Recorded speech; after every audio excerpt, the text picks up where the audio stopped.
स्वागत है आप सभी का सुजस ई बुलेटिन की सीरीज में। 12 जुलाई 2025 मुख्यमंत्री के नेतृत्व में सहकार से समृद्धि की भावना के साथ कमजोर वर्ग को सशक्त बना रही राज्य सरकार प्रदेश के 75.52 लाख किसानों को 42,131 करोड़ रुपए का ब्याज मुक्त अल्पकालीन फसली ऋण वितरित किया गया। ऋणी किसानों लघु उद्यमियों को राहत देने के लिए 200 करोड़ रुपए का बजट जारी हुआ। अंत्योदय के संकल्प को साकार करने में सहकारिता की महत्वपूर्ण भूमिका है। सहकारिता के महत्व के दृष्टिगत संयुक्त राष्ट्र महासभा ने 2025 को अंतर्राष्ट्रीय सहकारिता वर्ष घोषित किया है। राज्य सरकार द्वारा सहकार से समृद्धि की भावना के साथ समाज के कमजोर वर्ग को सशक्त बनाने के लिए प्रतिबद्धता के साथ कार्य कर रही है। यहाँ पर जो सहकार वर्ष घोषित किया गया संयुक्त राष्ट्र महासभा के द्वारा 2025 को घोषित किया गया। भजन लाल जी शर्मा के नेतृत्व में सहकारिता विभाग ने कई उल्लेखनीय उपलब्धियां हासिल की है।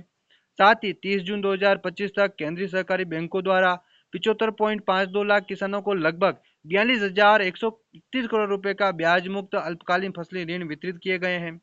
साथ ही सहकारी भूमि पर विकास बैंकों के ऋणी किसानों और लघु उद्यमियों को राहत देने के लिए राज्य सरकार ने 200 करोड़ रुपए का बजट प्रावधान किया है। मुख्यमंत्री ने अवधि पार ब्याज राहत में एक मुश्त समझौता योजना 2025-24 शुरू की है। साथ ही केंद्रीय सहकारी बैंकों द्वारा इस अवधि में 805 करोड़ रुपए से अधिक के मध्यकालीन ऋण वितरित किए हैं। साथ ही किसानों और पशुपालकों को सशक्त बनाने के लिए नई योजनाएं लाई गई है।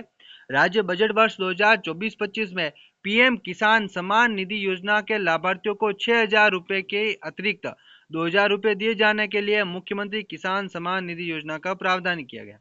योजना के तहत 30 जून 2024 को 65 लाख से अधिक किसानों के बैंक खातों में डीबीटी के माध्यम से 1,000 रुपए प्रति कृषक के अनुसार कुल 653 करोड़ रुपए हस्तांतरित किए गए हैं।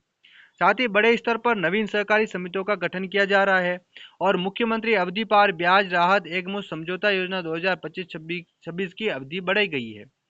ये जो अवधि है योजना के तहत जो इस अवधि में जो पात्र ऋणी है अब अपने हिस्से की न्यूनतम 25% राशि 30 सितंबर 2025 तक जमा करवा सकेंगे।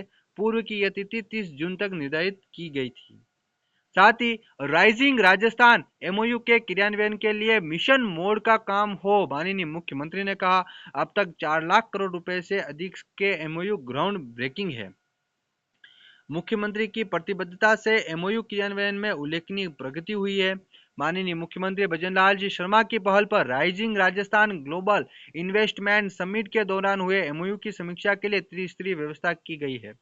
साथ ही निवेशकों से स्वांद रखे प्रगति से अवगत कराए। साथ ही एकीकृत पावर कॉरिडोर अपनाने का प्रयास हो, ऐसा माननीय मुख्यमंत्री ने कहा। मुख्यमंत्री भजन लाल जी शर्मा के ने सरकार की राज्य सरकार प्रदेश को ऊर्जा के क्षेत्र में आत्मनिर्भर बनाने के लक्ष्य में साथ कार्य कर रही है। श्री शर्मा जी शुक्रवार को मुख्यमंत्री निवास पर rising Rajasthan global investment summit 2024 के तहत हुए एमओयू के क्रियान्वयन की समीक्षा कर रहे थे। साथ ही सितंबर तक सभी पात्र वंचितों को खाद्य सुरक्षा से जोड़ने का लक्ष्य बताया गया। गिव अप अभियान से प्रेरित होकर श्री गंगानगर जिले में 72,000 लोगों ने छोड़ी खाद्य सुरक्षा। राजस्थान में एआई पॉलिसी 2025 हुई लागू। राजस्थान कृत्रिम बुद्धिमत्ता का विकास का उभरता केंद्र बनेगा। सूचना प्रौद्योगिकी और संचार विभाग राजस्थान आर्टिफिशियल इंटेलिजेंस पॉलिसी 2025 लाने जा रहा है, जिसका उद्देश्य राज्य को जिम्मेदार समावेशी और नवाचार प्रदान कृत्रिम बुद्धिमत्ता एआई विकास का उभरता केंद्र बनाना है।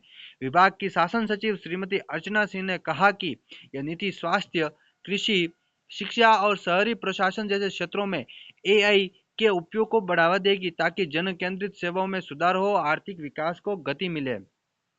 शासन सचिव श्रीमती अर्चना सिंह शुक्रवार को राजस्थान इंटरनेशनल सेंटर में सूचना प्रौद्योगिकी और संचार विभाग द्वारा आयोजित एक दिवसीय AI policy stakeholder consultation कार्यशाला को संबोधित कर रही थी। कार्यशाला में राजस्थान एआई पॉलिसी 2025 के मसौदे पर चर्चा की गई, जिसे विभाग की वेबसाइट पर सार्वजनिक किया गया है। श्रीमती अर्चना सिंह ने बताया कि कोई भी व्यक्ति इस मसौदे पर अपनी राय या सुझाव साझा कर सकता है। इसी के साथ में आज की बुलेटिन में इतना ही। नेक्स्ट बुलेटिन में मिलेंगे नेक्स्ट करंट अफेयर्स के साथ। तब तक के लिए धन्यवाद।